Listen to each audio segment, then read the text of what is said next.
The 9,591st meeting of the Security Council is called to order. I give the floor to the representative of Russian Federation. Mr. President, we have already outlined in detail our concerns of principle on the approach chosen by the delegation of France on the 25th of March vis-à-vis the Security Council meeting that we requested to mark the 25th anniversary of NATO's aggression against Yugoslavia under the agenda item Threats to International Peace and Security. The French colleagues, demanding in the form of an ultimatum that Russia abandon its request, initiated a procedural vote on something that directly falls under the purview of the Council, an agenda item, threats to international peace and security, despite the fact that previously the Japanese presidency had scheduled that meeting. Unfortunately, in the chamber, the presidency was not able to confirm its ruling. Thus, France's actions and the USA and the United Kingdom that supported it led to a Security Council member being denied the convening of a meeting it requested, which represents a gross violation of the right of each member of the Security Council to request those meetings that it feels necessary, according to the mandate of the Council and under the issues under its competency. Moreover, the role of the presidency in scheduling meetings was called into question. The Japanese presidency, unfortunately, in that regard, did not express a cogent position, and therefore, in order to avoid double standards and differing readings with Western colleagues, which clearly are not procedural but are political in nature, we ask the Japanese presidency to put to a vote its ruling to hold today's meeting.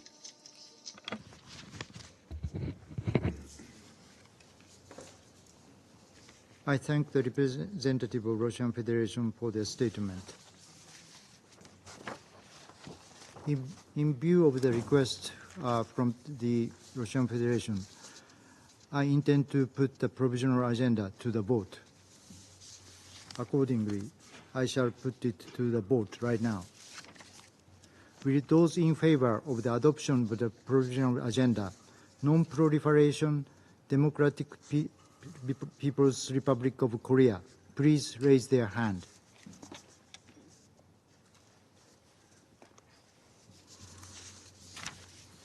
The result of the voting is as follows: 15 votes in favor. The provisional agenda has been adopted. The Security Council will now begin its consideration of Item 2 of the agenda. Members of the Council have before them document S/2024/255, the text of a draft resolution submitted by the United States of America. I wish to also draw the attention of Council members to document S/2024/215, a note by the President of the Security Council. The Council is ready to proceed to the vote on the draft resolution before it.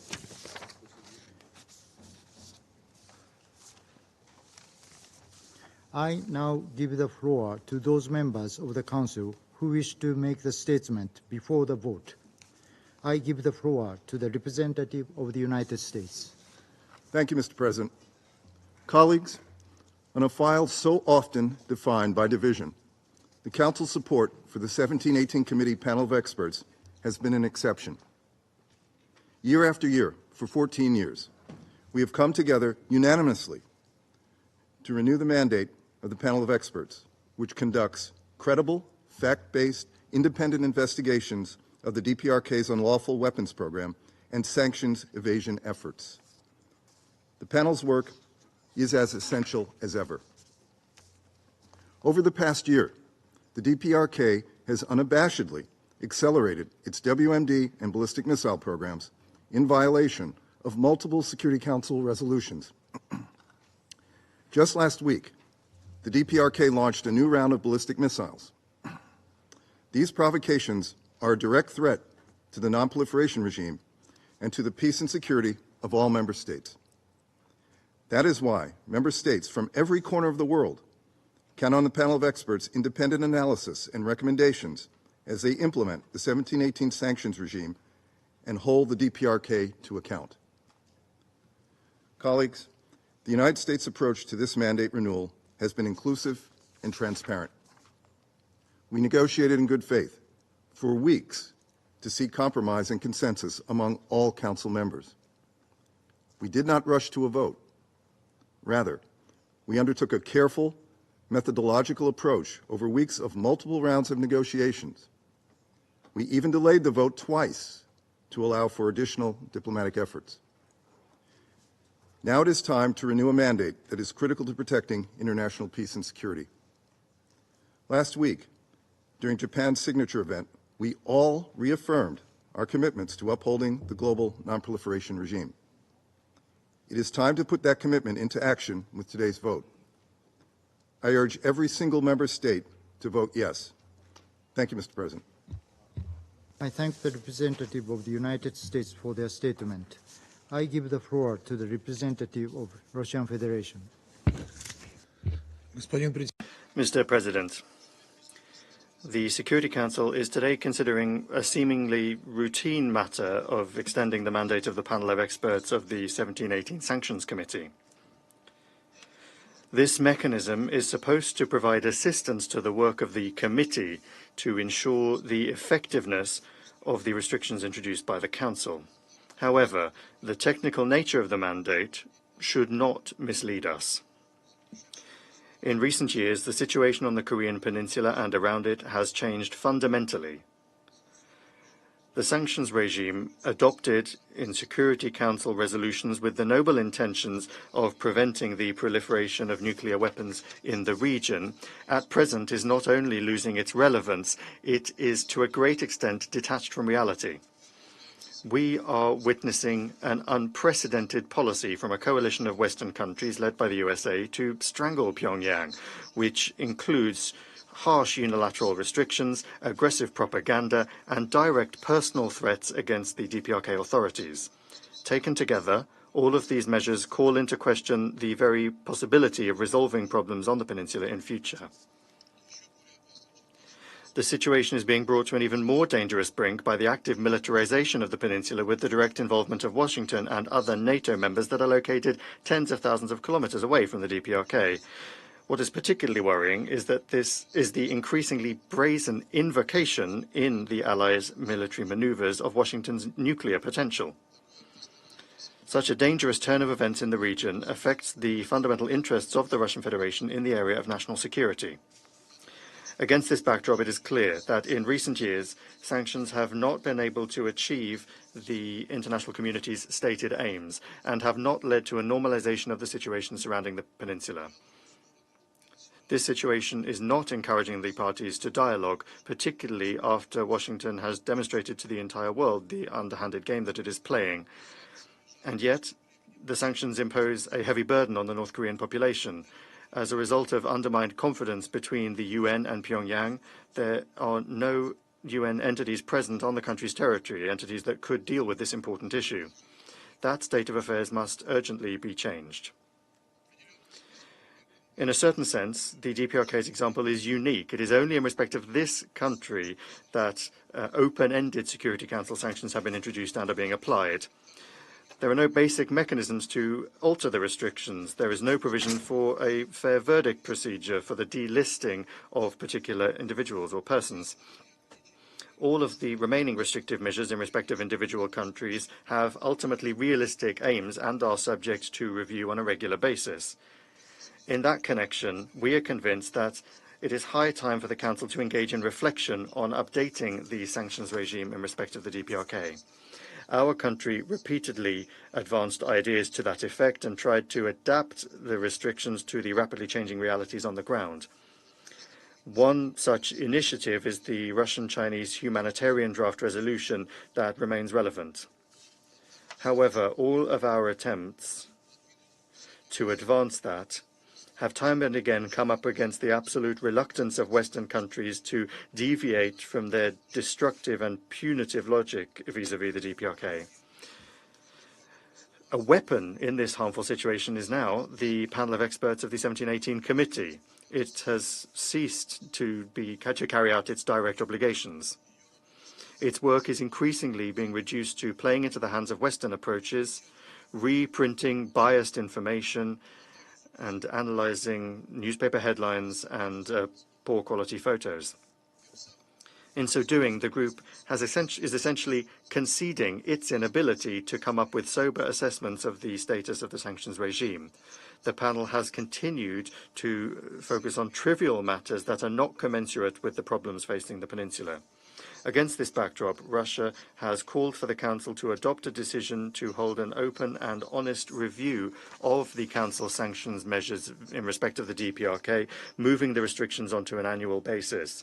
That would allow us to organize a genuinely engaged discussion of the problems that have built up and also to adapt the Council's measures according to the rapidly changing circumstances. Incentives to dialogue in such circumstances may also become available to Pyongyang. If an agreement is reached for an annual extension of the sanctions, the mandate of the panel of experts would then make sense. It would be able to propose constructive ideas to update the current restrictions. However, the United States and their allies didn't want to listen to us and didn't include our ideas in the draft resolution that is being put to a vote today. In these circumstances, we don't see any added value in the work of the panel of experts of the committee, and we cannot support the American draft. We call on members of the Security Council to listen to our arguments, which aim at finding a way out of this harmful situation. Thank you. I thank the representative of Russian Federation for their statement. I give the floor to the representative of Republic of Korea. Thank you, Mr. President. The Republic of Korea will vote in favor of the resolution and calls on all members of the Security Council to do the same. The draft resolution presented to us is the best compromise of the views exchanged during the series of negotiations. In this regard, the Republic of Korea highly appreciates the efforts of the United States for professionally drafting the resolution and leading the negotiations as the pen holder. Unfortunately, what should have been a simple technical rollover turned into complicated political negotiations. The panel of experts on DPRK sanctions has been faithfully carrying out its duty for the past 15 years. All of us in this chamber acknowledge and appreciate the dedication and hard work of the panel. The biannual reports by the panel of experts provided all UN member states with valuable information regarding sanctions implementations and violations. The panel also assisted the 1718 Committee in playing a crucial role in providing capacity building for better sanctions implementation.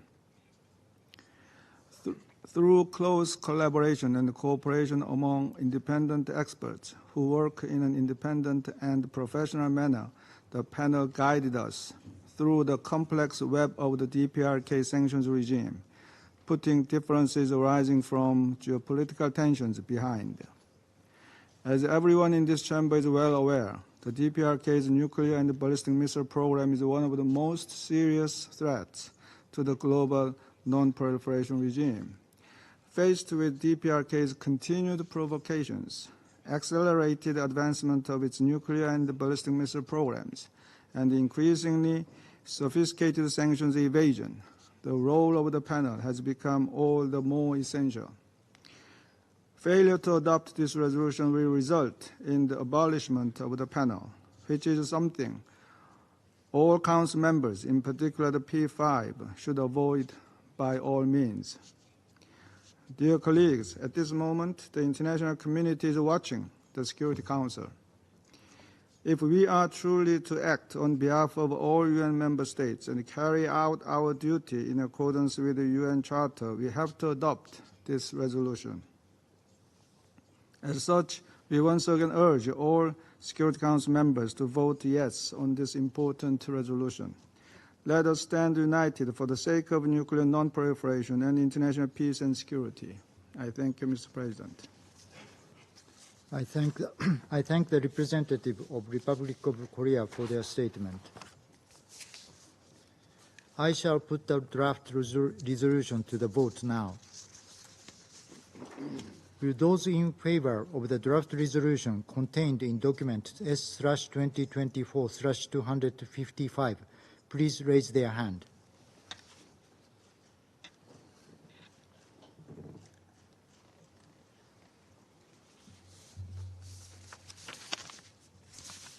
Those against? Abstention.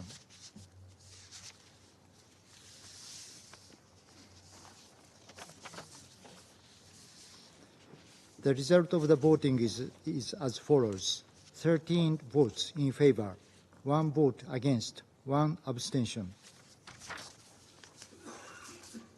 The draft resolution has not been adopted owing to the negative vote of a permanent member of the Council.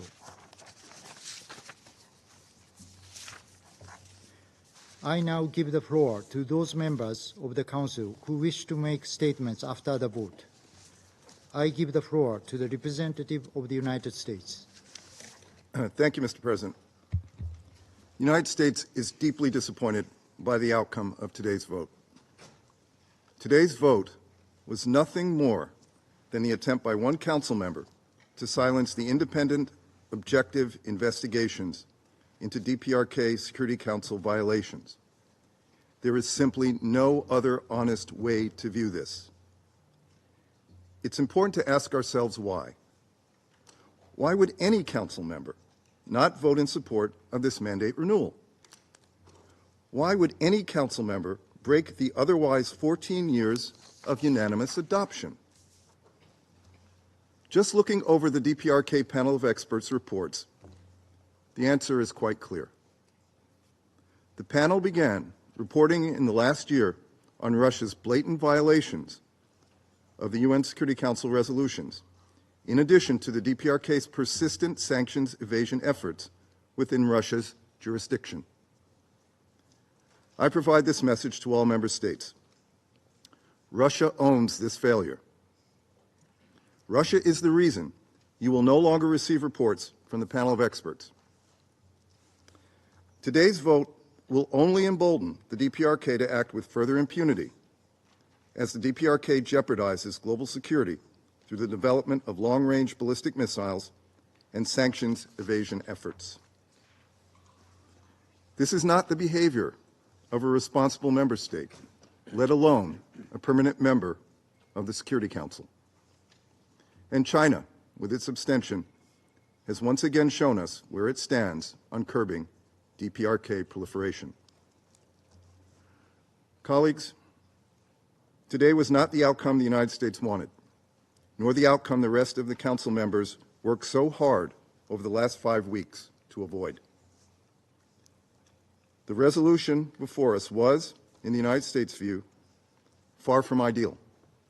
But this resolution reflected our most sincere attempt at compromise and flexibility.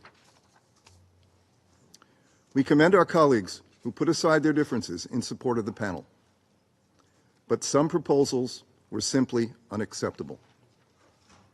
Unprecedented attempts to silence the panel and otherwise corrupt its independence have no place in any committee. Just as egregious was the proposal to undermine all of the sanctions working to curb the DPRK's unlawful pursuit of WMD and ballistic missiles. You've heard us say it here before, but I'll say it again. The United States will not reward the DPRK for its repeated violations of Security Council resolutions and attempts to undermine the global nonproliferation regime. The DPRK sanctions need maintenance, not elimination, in order to effectively work, especially when it comes to building member states' awareness and capacity to protect against DPRK malicious cyber activity. Moscow has done more today than simply obstruct the work of the 1718 Committee. Moscow has undermined the prospect of a peaceful, diplomatic resolution of one of the world's most dangerous nuclear proliferation issues. But let me be clear. Russia, you silenced the panel of experts today, but you will never silence those of us who stand in support of the global nonproliferation regime. The Security Council resolutions and all of their measures against the DPRK's unlawful pursuit of weapons of mass destruction and ballistic missiles still remain. And it is the responsibility of every member state to fully abide by these Security Council obligations. The United States remains committed to continue to work with allies and willing partners to hold the DPRK and its defenders accountable for its actions. Thank you, Mr. President. I thank the representative of the United States for their statement. I give the floor to the representative of France. Monsieur le Président, Mr. President, the draft resolution that has just been rejected had a simple goal: to renew for a year the mandate of the 1718 Committee's panel of experts. France supported this draft because the role of the panel of experts is essential. On the 18th of March, North Korea carried out 3 new ballistic missile tests. A few months ago, it put into orbit a military satellite, and for 2 months now, North Korea has been providing Russia with military material in support of its aggression against Ukraine, in violation of many resolutions which Russia voted in favor of. The nuclear testing cannot be excluded. In this context, who can seriously doubt the need to have an independent panel of experts allowing us to document the violations of this Council's resolutions? France deeply regrets the veto today against the renewal of this mandate. This deprives this Council of a key tool to ensure the implementation of its resolutions, including sanctions, but also humanitarian exemptions. The veto deprives all of the member states of a crucial source of information on a matter that is of interest to them for their national and international security. This is a new factor which weakens our non-proliferation architecture. The panel of experts would indeed have remained impartial. It does not judge states. It works on the basis of information which all states are free to share with the panel to carry out analysis which will fuel the discussions in the committee without prejudice to the decisions which the committee will ultimately take. One cannot tell us that we needed to modify or sacrifice the mandate of the panel of experts to allow for a general discussion on the review of sanctions. Existing resolutions already provide for the Council to be prepared to review continuation of sanctions regime with regard to the DPRK. This resolution proposed that that review should take place by April 2025. The inclusion of such a paragraph in a text that was not set for that purpose is clearly a sign of significant flexibility. Mr. President, while North Korea is pursuing its destabilizing activities, this Council has the responsibility to act. France will continue to stand ready to assure unity in the Council so we can meet this major proliferation crisis. Thank you. I thank the representative of France for their statement. I give the floor to the representative of the United Kingdom. Thank you, President. And first, allow me to extend our utmost gratitude to the 1718 panel of experts and to the US for their work as penholder. The DPRK's nuclear and ballistic missile programs present a global and escalating threat to international security and the global non-proliferation regime. Over the past decade, the panel of experts has played a vital role in constraining the DPRK by exposing the progress of its nuclear and missile programs and other forms of sanctions non-compliance. This veto undermines the panel's work, the integrity of the international nuclear non-proliferation regime, and this Council's credibility in upholding Security Council resolutions. It follows arms deals between Russia and DPRK in breach of UNSCRs. These include the transfer of ballistic missiles, which Russia has then used in its illegal invasion of Ukraine since the early part of this year. Claims that calls for a review of the sanctions regime were ignored are simply not accurate. Let us be clear. Nothing in this text prevents the Council from reviewing or amending the sanctions regime, should consensus be found.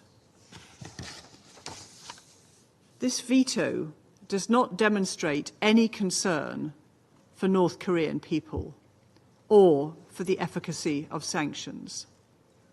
It is about Russia gaining the freedom to evade and breach sanctions in pursuit of weapons to be used against Ukraine.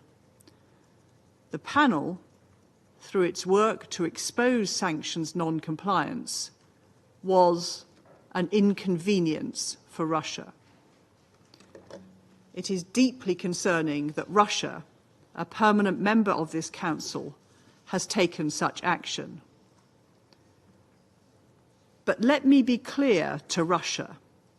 The sanctions regime remains in place. And the UK remains committed to holding DPRK to account for its compliance with the sanctions regime, and will continue to work with all members in support of the nuclear non-proliferation regime. I thank you. I thank the representative of the United Kingdom for their statement. I give the floor to the representative of Slovenia. Thank you very much, Mr. President. Very briefly, Slovenia engaged in good faith in the negotiations of this resolution with the aim to ensure the continuation of the good work that the panel of experts has been doing in supporting the 1718 committee. We deeply regret that despite all the concessions made, a veto has been cast, preventing the mandate renewal of the panel. Independent monitoring and assessment of sanctions implementation are invaluable. It is imperative that a wider UN membership has access to professional and objective assessments that guide the Council's activities on this sanctions regime. Only a fully functioning panel of experts is able to provide this. We will continue to engage constructively, and we call on Russia to do the same. Thank you. I thank the representative of Slovenia for their statement. I give the floor to the representative of Malta. Thank you, President. We thank the United States as penholder for their tireless efforts to achieve consensus on this draft. We deeply regret the use of the veto to block the renewal of the mandate of the 1718 Committee Panel of Experts. The current text represents a set of significant compromises on the panel's mandate. First, it accommodated requests to link the renewal of the mandate of the panel to broader discussions on sanctions as well as dialogue on the file. Second, it established the confidential nature of the midterm report, greatly affecting the ability of the wider UN membership to remain informed and engaged on the file. Despite these significant changes, and even though most Council members supported a technical rollover, this text was accepted in the spirit of compromise. Regrettably, the compromise was vetoed by the Russian Federation. We also highlight that a significant cross-regional group of delegations expressed their support for the 1718 panel during the open briefing on Wednesday and called for the renewal of its mandate. It is deeply regrettable that these calls have gone unanswered. President, we strongly agree that dialogue is crucial to achieve progress on the overall file. However, we stress that this resolution was meant to meaningfully renew the panel's mandate. Any discussion on the sanctions architecture, as well as an overarching dialogue on the file, should be kept separate from the panel's mandate renewal. Panels of experts are independent and impartial, and their mandates ought to be treated this way. We reiterate our full support for the work of the panel of experts, including its reporting. It has been a crucial instrument to display the DPRK's sophisticated architecture of sanctions evasion and a crucial source of information for the wider UN membership. National competent authorities who read these reports have been able to use them to keep pace with the ever-evolving means of sanctions evasions investigated by the panel. In the absence of such reports, the DPRK's relentless evasion of sanctions will continue to grow unchecked.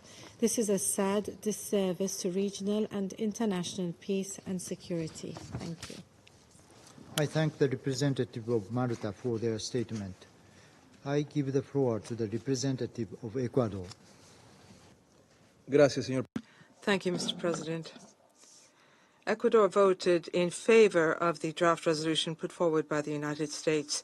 My delegation is convinced that the collective work and good faith negotiations are essential for effective multilateralism, and they are the best way to uphold the responsibilities entrusted to us. Ecuador believes that the text proposed by the penholder contained the necessary basis for the renewal of the 1718 Committee Panel of Experts mandate and the pursuance of its professional and independent work. The search for a peaceful diplomatic and political solution in the Korean Peninsula requires concerted actions and respect for resolutions adopted by this Council. I regret that yet again this Council was unable to adopt a decision which had garnered overwhelming support from its members due to the use of the veto, in particular when we're speaking about an issue that is so sensitive for international peace and security. I express Ecuador's concern at this outcome. This is a serious threat to the global disarmament and non-proliferation architecture. Moreover, it undermines the efforts of the international community, particularly efforts by this Council. It has weakened its capacity to respond, and it may exacerbate tensions in the region. Thank you. I thank the representative of Ecuador for their statement. I give the floor to the representative of Sierra Leone. Mr. President, we express our deep regret that the draft resolution was not adopted. We recognize and commend the penholder, United States, for their efforts. We wish to state that as a Council, we have missed a very important information service tool of great benefit in the discharge of the mandates of this Council. We treat our strong call for the Security Council to live up to its responsibility to promote international peace and security through the established mechanisms at its disposal in line with the United Nations Charter. Thank you. Thank the representative of Sierra Leone for their statement. I give the floor to the representative of Russian Federation. Спасибо. Thank you, Mr. President.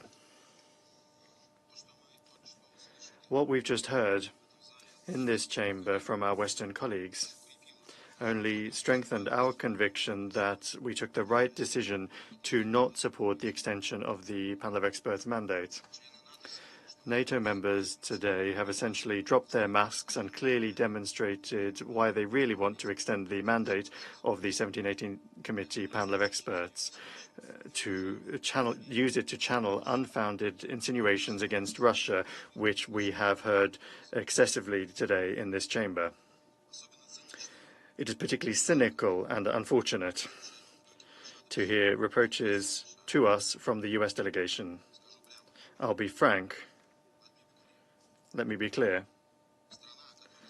A country which in the last 5 months has 4 times used a veto to give Israel the opportunity to mercilessly kill and starve Palestinian civilians, and which in this chamber declares that Security Council decisions are non-binding, does not have the right to give lessons to others. Thank you.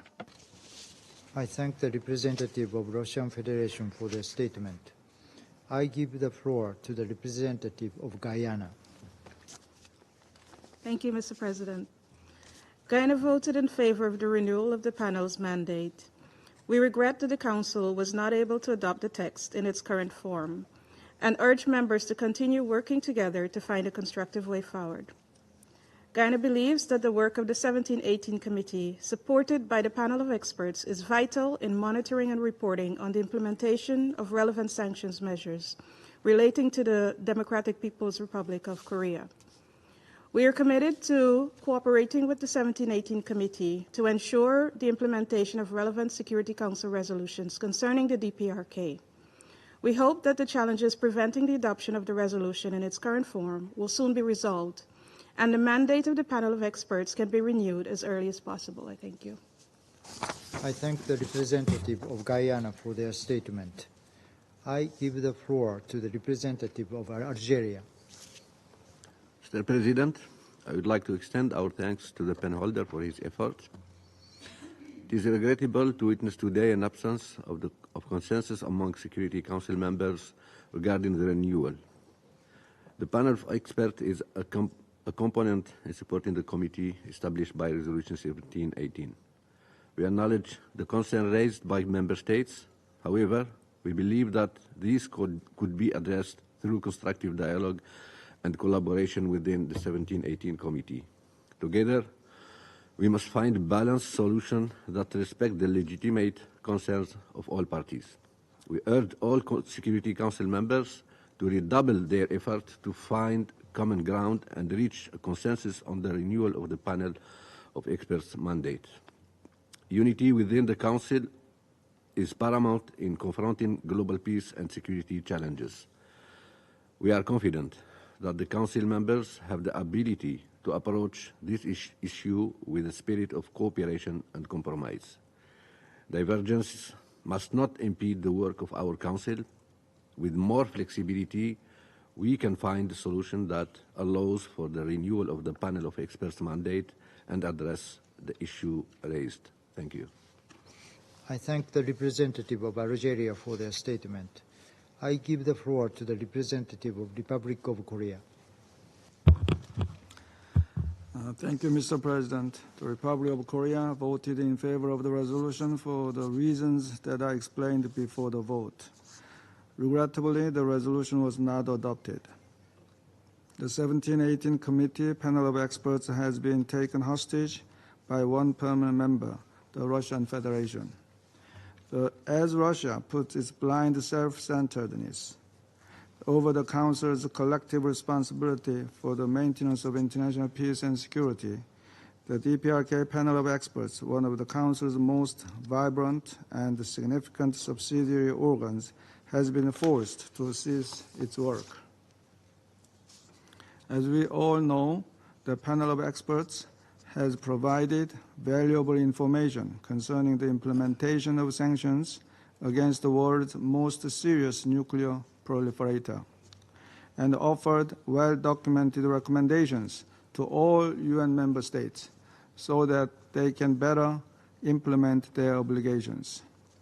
It also investigated possible sanctions violations and evasion cases so that member states could address any non-compliance accordingly.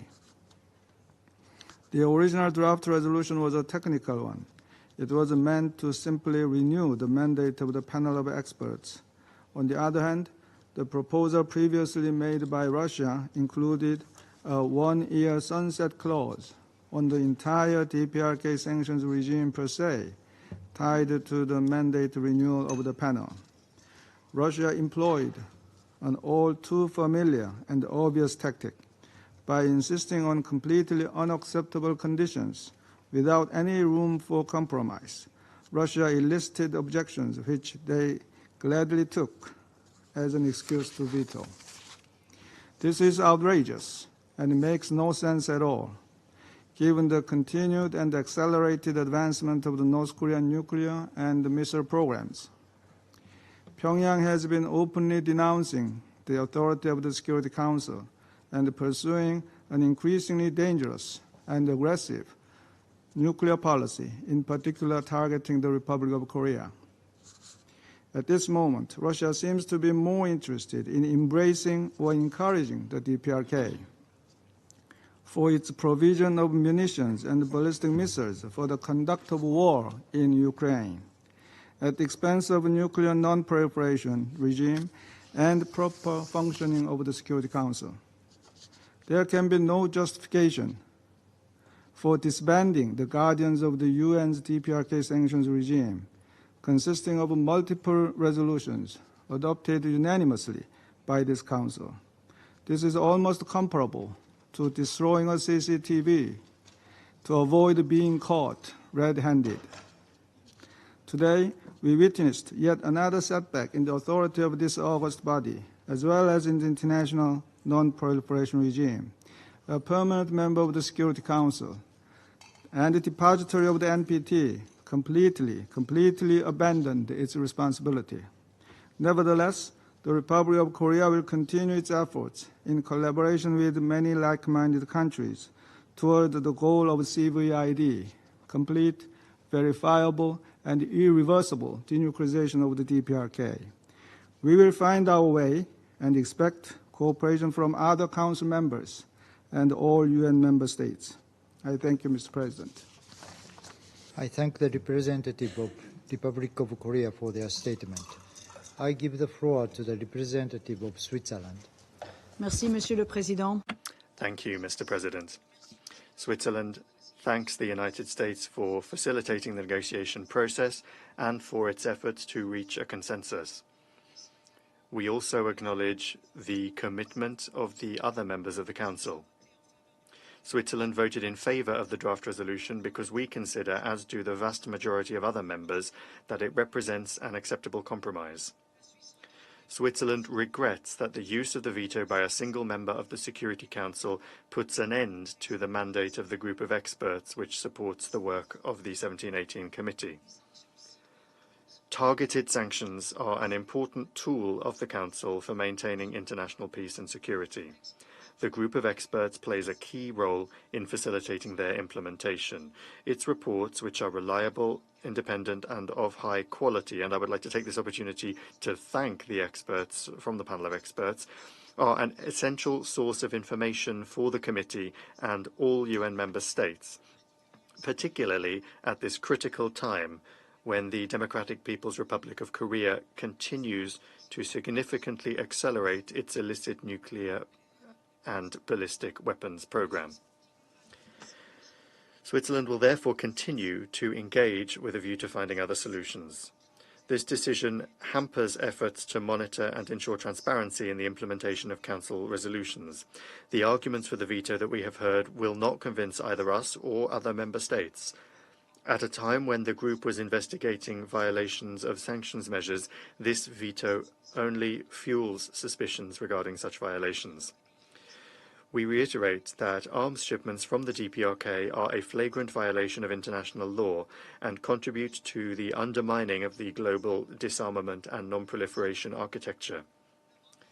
The committee's mandate remains intact, its task hampered, but as chair of the committee, it is our duty to consider how to provide committee members with the relevant information to assess the implementation of sanctions, to inform all members about the work of the committee, and to support them in their efforts to comply with the resolutions of this Council.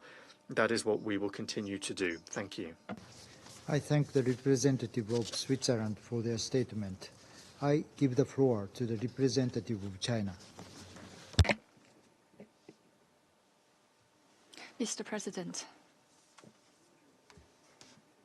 in 2006, the Security Council adopted Resolution 1718, imposing sanctions, including an arms embargo on the DPRK.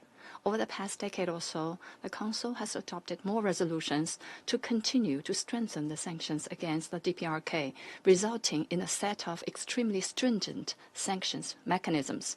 China supports the full and accurate implementation of Council sanctions against the DPRK and supports the DPRK Sanctions Committee and the panel of experts in strict accordance with their mandates to perform their duties independently, objectively, and impartially, so as to promote the sanctions implementation. At the same time, we have always maintained that sanctions are not an end in itself, it's a means. Sanctions against the DPRK should serve the denuclearization of the peninsula, the launch of dialogue and negotiations among the parties, and the final political settlement to the peninsula issue. At the request of China and other members, the Council adopted the DPRK-related sanctions resolution with a reversal clause, which is aimed at aligning sanctions with the overarching goal of a political settlement in a coordinated way, forming effective synergies, thus creating conditions for a final political solution. It's disconcerting that the harsh sanctions against the DPRK have not led to the achievement of the above-mentioned goals. Instead, they have exacerbated tensions and confrontation with a serious negative impact on the humanitarian situation and livelihood on the ground. The original intention of China and Russia in jointly introducing the draft resolution is to activate the reversal clause, adjust the sanctions against the DPRK in a humanitarian and livelihood field, to use the humanitarian issue as an entry point to create conditions for enhancing mutual trust among all parties, and the resumption of dialogue. I would like to stress once again that sanctions should not be set in stone, nor should it be indefinite. I would like to once again to call on all parties to positively consider the Sino-Russian draft resolution. Over the past period, in line with its consistent position, China has participated constructively in the consultations on the draft resolution extending the mandate of the panel of experts of the DPRK Sanctions Committee. Based on the performance of the panel in recent years and the problems that exist, we have put forward proposals to improve the panel's work, which are partially reflected in the draft. We highly appreciate and actively support the Russian proposal to set a time limit for the DPRK sanctions and conduct periodic reviews. We believe that this proposal is to the point, practical, and feasible. If adopted, it would be a great improvement to the sanctions regime and would give impetus to breaking the current deadlock in the situation. Regrettably, the above-mentioned views of Russia have not been taken on board. When the mandate of the panel is yet to expire and when parties still have time for consultations, the draft resolution has been forced to a vote. China has to abstain from the vote on the draft resolution. Mr. President, the current situation on the peninsula is characterized by persistent tensions and growing confrontation, which serves no one's interest. This is the last thing China wants to see. The settlement of the peninsula issue cannot be divorced from political mutual trust and a favorable climate. Blindly increasing sanctions and highlighting pressure will not help resolve issues. It will only be counterproductive. Indulging in military alliances and obsession with the military confrontation will only further exacerbate antagonism and tensions, making the goal of denuclearizing the peninsula and maintaining its peace and stability even more elusive. China once again calls on all parties to adopt a rational and pragmatic approach, stay committed to a political settlement, resume contacts, build mutual trust, restart dialogue as soon as possible, and do more for peace and stability on the peninsula. The international community, including the Council, should also create a favorable environment to this end. To conclude, I would like to reiterate that China's position on the peninsula issue is crystal clear. We have always been committed to maintaining peace and stability on the peninsula, to advancing in parallel the denuclearization of the peninsula and establishing a peace mechanism, and to resolving issues through dialogue and consultation. As a close neighbor of the peninsula, China will continue to actively maintain stability and promote talks, and play a constructive role in advancing a political solution to the peninsula issue, the early resumption of dialogue among all parties, and the realization of long-term peace and stability in Northeast Asia. I thank you, Mr. President. I thank the representative of China for their statement. I shall now make a statement in my capacity as a representative of Japan.